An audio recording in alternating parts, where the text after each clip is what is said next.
What is up, guys? Chris What's Rudiger. up, guys? We're here with Chris Rudiger, this mug. I freaking knew he was gonna do this. See, He jumped so hard. I bro. almost put $10 on it that he was gonna do this. I'm not even kidding, and I would have freaking hit. I would have made some money off Matt. Unbelievable.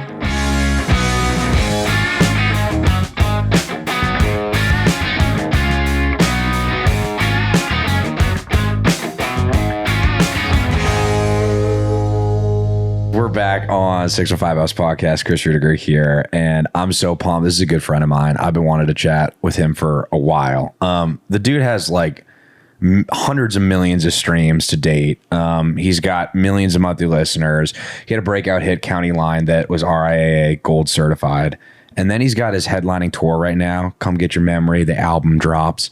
And I'm told now Love You Again is going to radio and is charting on radio right now. So this guy's freaking unstoppable. But bigger than that, down to earth guy, has a crazy story, and just really cares about the community of Nashville and the people he's around. And so that's why I'm pumped that he's here. Please welcome Chase Matthew.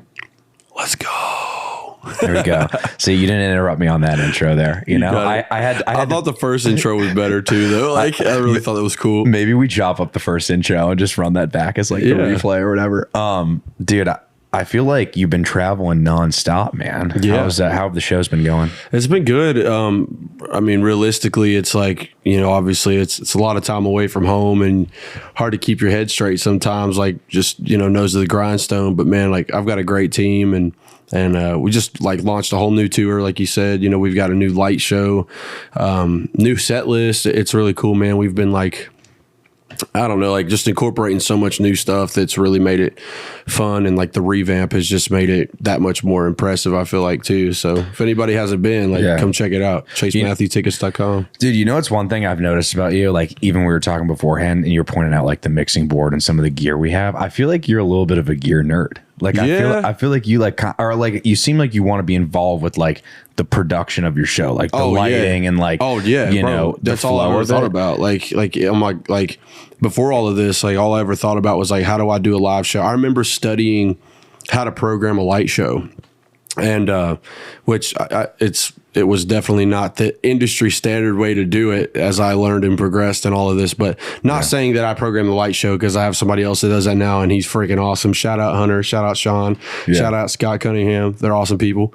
But yeah, like all I've thought about, like from the beginning, when I did my first show, I remember I needed to have like the in-ear setup, you know, like so I could hear myself. And I didn't realize how much it was going to cost, but my boss that I was working for at the time, man, he loaned me money so I could go buy this in-ear kit, like the X32, the rack mount, like all the ears, so I would have everything that I needed. And I remember remembering making that investment, knowing that I'm going to use this piece of equipment for the future. And like, I'm always trying to stay a step ahead, especially in my shows and stuff and touring. I just bought my first bus. Congratulations, man. I've seen the bus is looking nice. Thank you.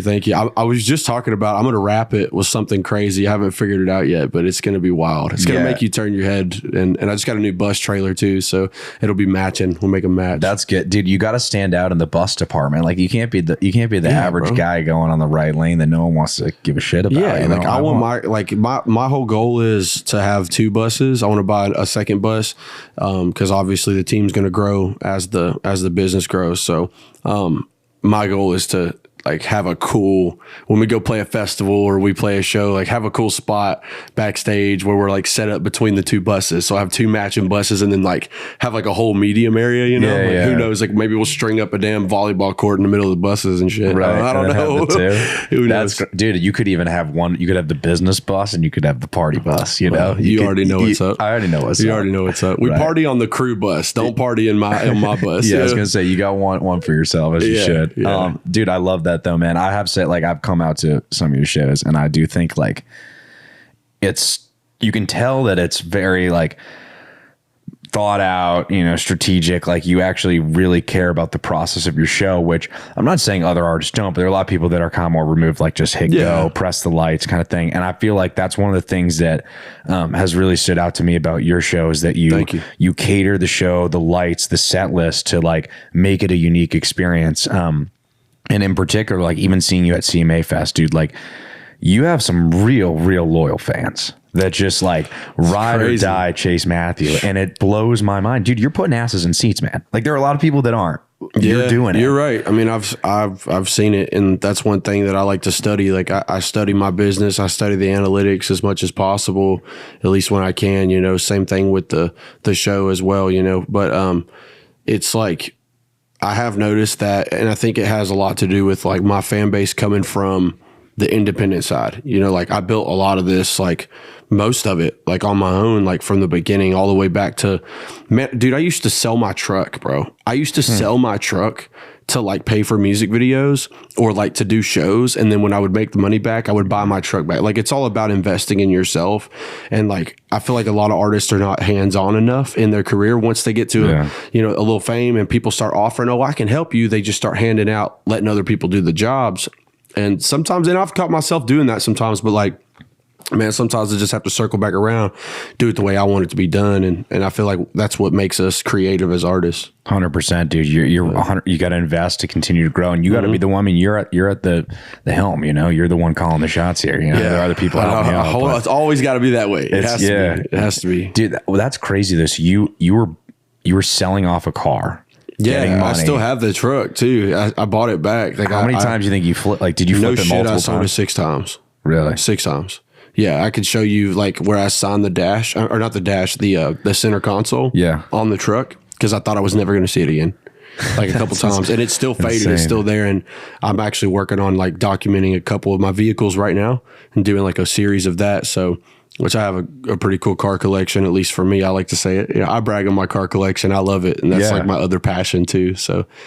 But that's what my job was like, I was an ATV mechanic. So like, I was going to ask what you were doing before. I had a feeling it was in cars, because I feel like every time you like, when I do see you and you're pulling up somewhere, I feel like it's always like, you always got your different truck, or you got like something new on your truck. And I'm like, no, but it's cool. Yeah, like, but you're leaving out the part where it's like where I pull up and I park and then it's like smoking or like leaking oil and shit. You leave out that part. I'm leaving out the part where you had to get some maintenance on it. But well, you're doing it yourself. I'm sure you got that background. Well, I mean, and then sometimes it's cooler to drive something old than like drive something new, you know. Like I remember my first time that I did my Opry debut in March, and like being able, I remember deciding, I was like, okay, I'm gonna drive my 66. I've got a Mercury Park Lane convertible, and I was like, I'm gonna drive this to the Opry. Man, I made it halfway down the road and the transmission went out like completely. Like it was just like done. I don't know. I still haven't got to mess with it much, but was that before your Opry debut? Yeah, it was. I was on the way there. Did you just left the car? You're like, I got to show. No, I'll tell you what I did. I was like across the street, like a couple like doors down from O'Reilly's. So I went in O'Reilly, or was it O'Reilly's or AutoZone? One or the other. I was AutoZone. Yeah. I went in there and got some Lucas Oil, the transmission stop slip fix, and which I love Lucas Oil because of this. And I put it in the car and then let it sit for a second and run, like the pumps get going. And I made it back to the house. So I got back to the house, then I got in my new car and drove. But you know how it goes. So. That's wild, dude. I'm just picturing like you and the guys just like pushing this truck into the Grand Ole Opry parking lot. Like, you know, the producer comes out, I was like, yeah, we got 5 minutes till you're on. Like, that's what it felt like, to be honest. Like when I finally got there, but dude, and congrats on making that Grand Ole Opry debut. Thanks, man. It was so much fun too, and like standing in that circle is crazy, dude. It's like there's so much history there, and you can feel it. Like you've been there, you know. It's like it's wild. It's amazing, dude. Well, I mean, your journey over the past couple of years and beyond that is very, very impressive. It's been amazing just to get to know you and follow you. But I do want to talk about a little bit about, you know, kind of just your upbringing and how you got to where you are. I mean, you know, life certainly hasn't always been, you know, certainly easy. It seems like, you know, and I remember you're vocal in a couple articles I read about, you know, some drug addiction and what was going on. I mean, how has music, you know, helped you through that? Well, I mean, I think we've all got ups and downs in life, like, and I don't ever want anyone to think that like I want special attention because of what I went through, because it's not about like what you went through or what happened. It's about what you make of it. And that's what I learned through all of it, really, man. Back in 2017 specifically, it was a pretty rough year for me, and I dropped out of high school sophomore year and never went back and finished. I tried to do the homeschooling thing for a little bit and just never. I didn't care enough. And it's sad to say, because it was not a decision that I recommend anyone doing. Yeah. But I remember beating myself up for about 4 or 5 years, just like, man, I want to go back and finish. Like, and then here recently, you know, with the music taking off, I've realized that, like, if I wouldn't have done that, I wouldn't be where I'm at today. Because when I was in my room depressed, feeling like I had no social life because all of my friends were graduating and seeing all that happen, and just over the years, and like, I realized that I vented a lot of that through music and found myself and found my sound and who I was. And yeah, man, 2017 though was tough. My best friend passed away. He's from out here in Nashville as well, which, you know, I'm a native. I'm from here, a little bit north of town, Middle Tennessee, really. I went to like 8 different schools growing up. So like, I just try to just say Middle Tennessee or Nashville, because like, it's hard to tell everybody Gallatin, Hendersonville, like, right, all these here, different pockets. there, you know. But yeah, man, that was my best friend. His name was Ahmad, and I have his name tattooed right here in a Ford logo. He was a big Ford guy, so yeah, I have his name in there. But when he passed away, it was a lot of scandalous shit was happening around all that, and it was just like a really emotional, like, roller coaster for me. And I remember venting a lot through the music, man, and just kind of like, I really got through it like that. And yeah, my dad also moved back to New Mexico, which is where he's from. And my mom and dad met like through music, kind of. My mom and my dad played like Printer's Alley and worked in Branson and like all these places. And my mom was a singer and doing like Patsy Cline impersonations and like Broadway shows and stuff like that. That's cool. So I come from a musical background, a very musical family, aunts, uncles, grandparents, everything, cousins. They're all musically talented, which I thought was normal until I grew up and realized none of my friends' families. Not everyone's parents can sing. Yeah. Right. And back to what I'm saying though, man, like my mom and dad, my mom's kind of always been out here, and my dad was always in New Mexico until I was born. And so, you know, he stayed in Nashville to raise the youngest. So when I turned 19 and all that stuff happened, man, it was kind of a rough time and rough timing, really, for everything to happen, because my dad was going through a divorce, and I'd always told him, man, like, you always talked about back home growing up, back home this, back home that. And I was like, just move back to New Mexico and I'll meet you there. And I've got that on my arm too, the New Mexico Zia. Yeah. And the 505, man, that's my other half of my heart. My dad's there. My whole dad's side of the family's there. And did you get to go back a lot? Yeah. I've been back a lot here recently and visiting and building relationships with family members and stuff.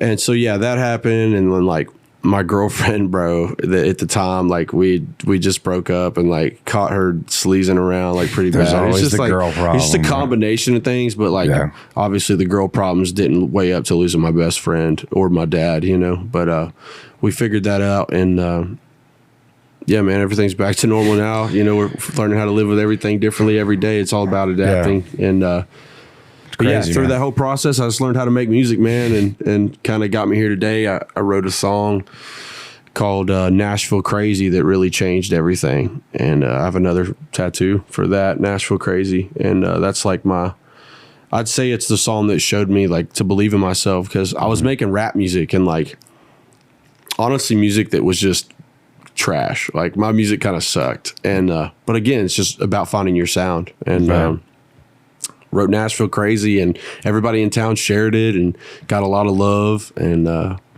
it was crazy, dude. Dude, I mean, I can only imagine, man. I'm sorry to hear about your friend and but again, dad, right? You don't got to say sorry, because we all go through stuff like that. I feel like most of us now around our age, like we've all lost somebody that was close to us. Like we know what it's like to experience loss, and so the conditions on which I lost him was not good, but that's a whole nother conversation. So right. Well, you mentioned that in the midst of all this, you start writing and recording music as a way to cope, express yourself. And Nashville Crazy was kind of the first song you said that made you believe in yourself. What was it about that song that like made people, or gave you the confidence to be like, yeah, man, I'm gonna really do this? Yeah. Well, so I firmly believe in something. This might be off topic, but like I firmly believe. So every relationship I've been in, like with a girl, because I've never been in a relationship with anything other than a girl, but this is good. Cut. So I firmly believe like every, and this might be off topic, but like I firmly believe that every time I've been out of a relationship, like with a girl, I always write like a hit song. It's weird. It's like, and not like a hit, I guess you could say, like that. Maybe that's the wrong wording for lack of better words, but a song that changes something, like, or gives me some more momentum towards the right direction of my goals and dreams. One of those was Nashville Crazy. I just went through a breakup with this girl, and bro, it was like the most toxic thing I'd ever been through in my life, bro. Jeez. And this was like 2019, so like I'm still healing from all this other crazy crap that was going on, and then like that and in the picture, and you're like, what the? Yeah, bro. Yeah. Like, and I'm not trying to badmouth her at all. We'll never say her name, but yeah, man, it was wild. I picked up my laptop, sat it down, and started going through like beats on like BeatStars, bro. I found this guy named Bach Beats. Do you know who I'm talking about? I have no idea. So it's BACH beats.com. Shout out Bach Beats. Shout out Bach Beats. Shout out, like, real talk. Shout out Bach Beats, because this dude is one of the only guys other than like Jake Angel that I know of. Shout out Jake Angel too, one of my great homies. But Bach Beats made this instrumental, and I found it on BeatStars, and I started writing this song. I paid $40 for the lease, like the cheapest one, because I had no money, like, and barely paying rent on this house. I was producing music for other people, like trying to like, you know, do everything at the same time, and finally produced a song for myself, and it just went crazy, bro. Like, it obviously didn't go as big as County Line or any of the other ones, but it was one that showed me like, as long as you have drive and you have motivation and like a reason to write something cool, you'll do it. It's not a heartbreak song either. It's actually a love song, but regardless, it's a song that changed everything. See, they say breakups aren't good for anything. They're good for something, dude. Bro, breakups are great. Ask my boy Joe Tile. Ask any of my homies that have, like, I tell all my friends this. I'm like, as soon as you and your girlfriend break up, you're going to write a hit. Right. And like it happened for a couple of my friends. And like, I hate speaking that into existence, because I don't think negativity brings out good things, but like it definitely changes things. Sure. On that, and you got your buddy Bach Beats, now you can be like, hey, Bach Beats, man. Hey, shout out Bach. Shout out Bach. Shout out this girl, because look, you got your career started. Yeah. Shout out to all my exes. Whether she likes it or not. Shout out them exes, right? I swear, this is the social media post right here. It's like, yeah, shout out to all my exes. I love you so much. Like, thanks for, this camera right here. All right, there it is. Shout out to all my exes for giving me great inspiration for all these songs. I still love you, and I hope you're enjoying dating your cousin. and we'll be right back on the 615 podcast. Unreal. Dude, so you put out this song, you keep rocking and rolling, and then you get on social media and you put out the song. And I remember I had seen some of your stuff beforehand, but when I really got hooked on the Chase Matthew wave was when I think we all did, which was County Line. Yeah. Talk to me about that journey, dude, because that song blew the frick up. Yeah, man, it was crazy. So I had this, again, another girlfriend. This is girl number 2. I'm gonna just, if you could just put a little tab in the corner of the girls we talk about today, that'd be helpful. I had this girl, man. We were together for a minute, and wild how we got together. I kind of fell in love with the bartender, and I wrote a song about a real scenario. Everything in it's like literally what happened in County Line, and I was just sitting in my bedroom, man, like over here in like a corner, kind of like this, and like had my desk set up with my little 2012 $200 MacBook Pro and like a $50 interface, a Rode NT1A microphone, and a pirated version of Logic.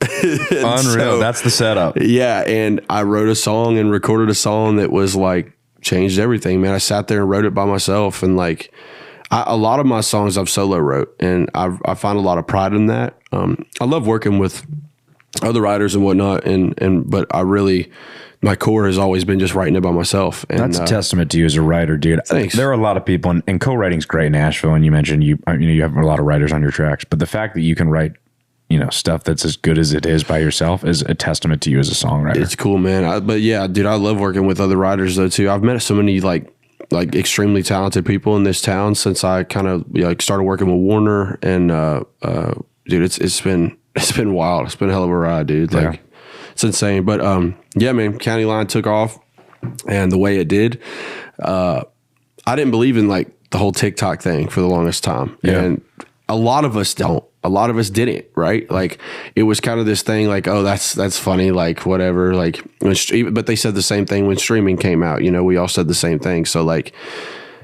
I had a manager, and I'd been begging this guy to manage me for years, and finally talked him into doing. His name is Lloyd, but everybody calls him Big Snap. Yeah, Big Snap. You know Snap. Oh, I know Snap. And bro, Snap has been in like the underground rap world, and like in all areas, urban world of like rap and hip hop and stuff. And I finally talked him into managing me, and I showed him what songs I was sitting on and what I was working on. And he's like, listen, man, I know you think this TikTok stuff is some bullshit, but just post this video right here. And I just got done recording an acoustic version for County Line. This was before I ever put it out though. So I was gonna drop the acoustic, then drop the full version. Mm-hmm. So I took the acoustic video, and then I put the studio version, like full band version, over top of it. And then I uploaded it to TikTok like he asked me. He's like, dude, just post it. Like if it doesn't do nothing, whatever, we'll try it again. Yeah. I'm not kidding you, Chris. I posted this video on TikTok, went to work, came back home, opened my phone up, and I had 750,000 views on like my 7th video I'd ever posted on TikTok. And the next week, the whole sound went viral. So like, it's easy to make a video go viral, right? Anybody can get the clickbait, but like making a sound go viral takes work, bro. And it just kind of happened. And so I had to learn. And again, I've always been like, try to stay ahead of the curve. So like I started studying like what people were reacting to and what they weren't, and like what was working on TikTok, and like what was inside the guidelines and outside of the guidelines. And like, and we've just managed to grow it tremendously, and it's gone on to be my first gold record. I just found out. Congratulations, shout out to my friends that just told me the song just went platinum. So platinum, you hear that? Platinum independently. Yeah. See, that's unbelievable, dude. I also want to talk about Tennessee Boys, because Tennessee Boys are having a moment right now, dude. Yeah. The man Jelly Roll, be crushing it, and he's a local guy too. What's your relationship with Jelly? Like, are you guys, because he was in the rap game too a little bit. Yeah. You guys are kind of, there are not many people that really grew up in Nashville and are doing it, and he's one of them. So, dude, I mean, I grew up listening to Jelly's music, and hell, I was live on TikTok last night, like listening to like the old Jelly songs, man. One of my favorite ones is Fall in the Fall. Mm-hmm. And I think, he's only fall in the fall. Yeah. But yeah, dude, like being from here, everybody kind of knew who he was and what he did. And it's cool to see him bridging that gap now and building that independent fan base, and then like going for the bigger picture. And that's so cool, because I feel like the industry is starting to realize too, like social media is a real thing. It's the new thing. It's the new standard. Same thing with streaming. Like obviously radio still runs so many things, and it's still a dream of mine to be on radio, and with all of us as well. And like, it's so cool to see like Jelly getting that opportunity to bridge that gap for not only himself, but everybody. And it's really cool, man. He's setting the new wave and the new standard for all of us. I love it, dude. And I think you're right. I think it's cool to see people are waking up. It's not to say that radio isn't a factor, not to say streaming isn't a factor, but that the two can merge and blend together. And Jelly's crushing it on socials, dude. I can't get off my TikTok without seeing the kid. And then I turn on my radio when I'm driving home, and there's Jelly. And like, and dude, I mean, let's talk about you, because that shit's happening for you as well. I want to talk about. Wow, bro. I mean, dude. So album comes out. How many songs are on the album? 25, right? 25. 25. I'm come get my memory, and just dropped. And you got a song right now, Love You Again, that's going on country radio. Yeah, like it's crazy. How does it feel to really be living the dream? Bro, it's crazy. I don't know. So it's like, like this, I never have expectations because it never feels like what you think it's going to feel like. I'll tell you what it feels like. It feels even better than I could ever imagine. Like to be able to turn on your radio in your hometown and like get the videos from your friends. I was just texting some friends of mine about this the other day. Like there's no way to explain. We used to listen to the radio sitting around the bonfires. I couldn't imagine if my song would have came on the radio back then, you know, when we were dreaming about it. And now it is. And so like, for example, last night we had a bonfire at my house. I invited some friends that we both mutually know. And, man, we just talked about it. Like, wouldn't it be crazy if my song came on the radio right now? Bam, there it went. And we were like, oh my God, like it was crazy to hear it. So I got to hear my song again on the radio last night, and shout out to Nashville and country radio for believing in me. It's a dream come true, man. That's wild, dude. I love that you're doing the same stuff that you were doing years back, man. Just bonfire, listen to the radio. Only difference is your boy's on the big dial now. It's great, man. We're doing it. I mean, the album Top Down is fantastic, dude. It's got so many great songs. Love You Again being one of them. And I'm really pumped to hear that you're now going on your own headlining tour. Yeah, yeah. How many dates are you doing? Oh Lord, I wish you wouldn't ask me. Now I got to look. All right, now I got to fact check them on. There's a few. All I know is when I looked at it, I knew that it was a big tour, but like you got a lot of dates, you got a bunch of different cities. It's really cool to see you playing and doing. And you're pushing tickets, man. It's awesome. Thank you. Let me ask you, what's one city that you either maybe you have played or you haven't played that you're really looking forward to on this tour? Ooh, man. Well, this is actually like my fourth headlining tour. But like, I think what's going to separate this one, especially visiting new cities that I haven't been to, is probably going to be some of the Country Thunder shows. Mm-hmm. Those are cool. But like, man, where's that one place we're going to? Because we sometimes me and the guys will get in the bus and we'll like look at the venues before we get there, just to like see what we're expecting. There was one that we just played at though that was insane. Oh, Mishawaka. It was Mishawaka, Colorado. Yeah, Mishawaka, like amphitheater or something. But dude, it was crazy, bro. They had like this big like carved out wooden eagle out of a tree, bro, and then like this crazy metal like architecture, like I don't know what it was, like this big like fly woman that was made out of metal. It was like crazy looking, and the stage was wild, and it was in the mountains, and there was a river running directly behind the stage. Really? And like, dude, every time the music would go, you know, after we would end a song, you would just hear the river rushing, like that's water. Like that's your back. And they've got like lights shining on the water, bro. It was the crazy. I would totally go back there and watch a show. Is it outdoors? Like, does it have that red? Oh, it's outdoor. Like, yeah. You know, Red Rocks has that same feel. It's not like outdoors, that big, but like it's just as cool, you know. And I still haven't seen Red Rocks, but I could only imagine, you know. Dude, I mean, Red Rocks is like the cop out answer that everyone says, like, oh, what venue you want to play? But then you get there and you're like, yeah, it's Red Rocks. It's just that cool, you know. I always wanted to play. What's it called? Coyote Joe's. Yeah. Or is it Coyote Joe? Yeah, in Carolina. Yeah, Coyote Joe's. In Charlotte, yeah. I always wanted to play there. And I remember the first time I played there, there was like, dude, probably like almost 3,000 people there. Yeah. And it blew my mind. And then we just announced that we're going back there in February. Really? So, dude, I might trek it out and come to that show. Bro, I love the bus, man. You know you can. Come on. I might have to, dude. I'm an easy traveler, man. I'll do that shit. And hey, also your Nashville show that you played, because you played at the Nashville show, you know, around the time this album was dropping, I have never seen so many people crowd in on the Sky Deck at Fifth and Broadway, and people are having a blast singing word for word on your songs. Again, man, you got this loyalty, and Nashville showed out. How did that feel to play like a hometown show and have that level of support? That was my first Nashville headliner, like downtown Nashville headliner. I'd done headliner shows at our dive bars around town, our little honky tonks like outside of town, Silverados, Cahoots. But that one, you know, that was after the bubble, man, after everything really happened. And I remember sitting with my managers and we were like, okay, like, how do we go all out for the Nashville show for Skydeck. And that was almost a year today from today, actually. Yeah. The 23rd of last year. Yeah. So 4 days from now would mark exactly a year. Yeah, I remember it was in the fall of last year. Yeah, we did we did a week of rehearsals for that show. We brought out video walls, multiple guests, Megan Maroney, Hayden Kaufman, Mason Horn. Yeah.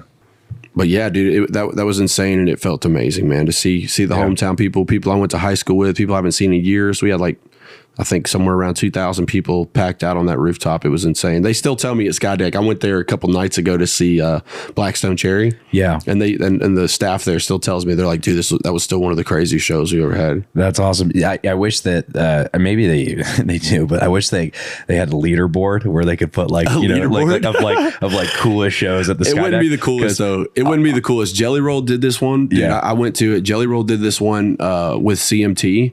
There they did like I think it was like the Hot 20 Countdown or some kind of series they did on it, but Jelly did a show there, and it was like all the military and like or maybe it was the Marines, I don't know, but there was like a huge amount of servicemen and women there, and bro, it was freaking rowdy. It was awesome. The craziest, and that's what made it cool. It was cooler because of that. Like, obviously, I had a bunch of lights and production and stuff, but man, screw all that. Like the love that was there, like, and the love he was showing to those people. Yeah, that atmosphere, the yeah. environment. I get it, dude. That's awesome.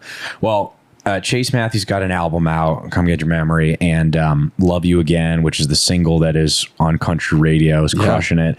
He's got a tour all throughout the fall. Dude, you're crushing it, and I just love to see it paying off for somebody that's so hardworking. I know how much you put into this. Thanks, the other thing I want to talk about too is you love to collaborate with people. I see you're always bringing your friends on the road. Yeah. You know, I think that was instilled from, you know, when you were first starting out, getting the opportunity from people. But now I see that you're bringing a lot of like these up and comers out on the road with you. And I want to shout out you for that, because I know a lot of people, mutual friends of ours, that are so pumped that they get to be on the road with you, or they get to, you know, well, dude, I mean, like, I'll stop you there. Like I met so many cool people just coming and visiting the 615 house a couple times and making content and stuff. And like, one of those people was Graham. Yeah. And, Old Barn. Yeah, and Bailey, you know, me and Bailey go back a little bit. Yeah. And I remember like we had that conversation that day. I remember the first day Bailey Zimmerman played Rockin' a Hard Place.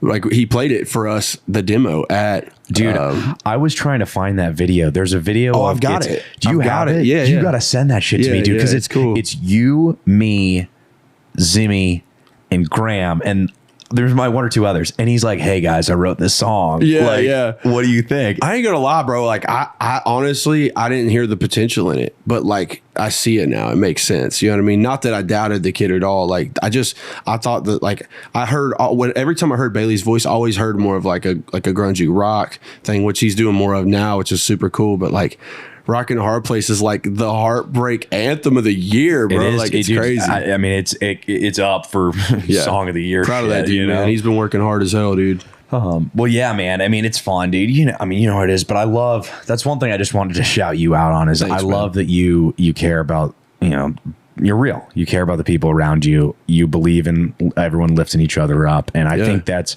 You know, I think that's why when I go around town, I hear so many other artists that are so appreciative of you. Of course, they're fans of your music, but they're also just fans of you as a human being. I love that. I appreciate that. Thank you to whoever said that. Yeah. Right. Well, hey man, we got a few minutes left. We got to do one thing that I love. Shout out to my sponsor of this segment, RIAA. They got some great country western apparel, and we like to do this thing with RIAA where we go rapid fire questions. We throw 60 seconds on the clock, and you just shout out whatever comes to mind. So crank that clock, 60 seconds. Here we go. What is a dream collaboration for you? Jesse Murph or Jelly Roll. Post Malone. There you go. Post Malone, that's the one. How about all three? Favorite, what would be a dream venue for you to play? Ooh, okay. We already said Red Rocks. Bridgestone Arena. There you go. Hometown show in Nashville. Are you a cowboy hat or baseball cap? Oh, man. I can't find a cowboy hat big enough to fit my head. I love that. Talker or texter? Both. FaceTime. Your FaceTime. I think you have FaceTime me before. I've seen that before. I FaceTime you more than anything. Right. What's your favorite sport? Oh, dude, the Titans. I love soccer. I got y'all. All right, keep going. Unbelievable. I'm sitting here like, what? No, yeah, dude, the Lakers. I can't swim. I can't swim either. Oh my God. Dude, if you could only play one Chase Matthews song for the rest of your life, what would it be? Rainy days. Rainy days. Rainy days. There you go. All right. And favorite fast food place? I think I know the answer. Cookout. Really? Yeah. I thought you were going to say Taco Bell. T-Bell's it, but like Cookout, I like the heartburn I get from Cookout a little more. There you go. It hits a little harder. Man, just fired up to get that heartburn. Unbelievable. Shout out Tums. I need that brand deal. I love it. Exactly, right? And dude, last one. What's your cowboy boot toe shape? What do you go for? Oh, snip toe. Your snip toe? Snip toe all day, man. Yeah. Snip toe. Dude, those are some nice looking boots. Tell Ariat, send me some of those, man. Ariat, send Chase some of those snip toes, Please. baby. That is 60 seconds presented by Ariat with Chase Matthew. You did a great job. And the best part is, he fooled me. Like you, in a weird way, I'm now on the edge of my seat, not knowing what's going on. I do that joke too much, honestly. Like, and it's funny because, you know, the Titans just won the game the other night. At least I think they did. I'm really not into sports. Like, no joke. Like, honestly, I just don't. Like, I just never have been. Not that I have anything against it. But yeah, I guess so. And I guess that could be what it is. But like, realistically, I say that joke way too much. I should probably chill out because I've said it on camera multiple times. No, I loved it. And you are right. The Titans did win. Shout out to the Titans and their kicker. Shout out to the Titans. Hey, man, we got just a few minutes left. And the last thing I want to talk to you about is you're very vocal about this in your posts on stage, your relationship with God, relationship with faith. I watched you at CMA Fest and I heard you talk about it on stage and it was incredibly moving, your words and just your connection with your faith is remarkable. Talk to me a little bit about what that means to you. Yeah. So, I mean, man, like, I know I wouldn't be in this position. Like, I wouldn't even be sitting in this awesome couch in this room with you and awesome people. Like, if it wasn't for what God's done in my life, and I will always, always, always give him the credit for that because number one, he died on the cross for us, and ain't none of us perfect. And that's something I was taught at a really young age. I come from a long line of preachers, and my grandfather was a preacher. My great-grandfather was a preacher. My great-great-grandfather, like the list goes on, and they built multiple churches and congregations all over the nation. So I remember when I started doing music, and you know, I guess my family kind of expected me to maybe follow the path of being a preacher, but I didn't want to do that. And so there was somebody that I went to church with. I still go to church with. I see him pretty often, actually. His name is Grant Ross. And Grant Ross told me something one day. He said, man, how's it feel, man? You just did your first show, Silverados and everything. I said, man, it was great, but I feel guilty because I know it's not right for me to be going to the bar and partying and not being in sober mind. And he's like, well, listen, man, sometimes you can't reach everybody from the pulpit.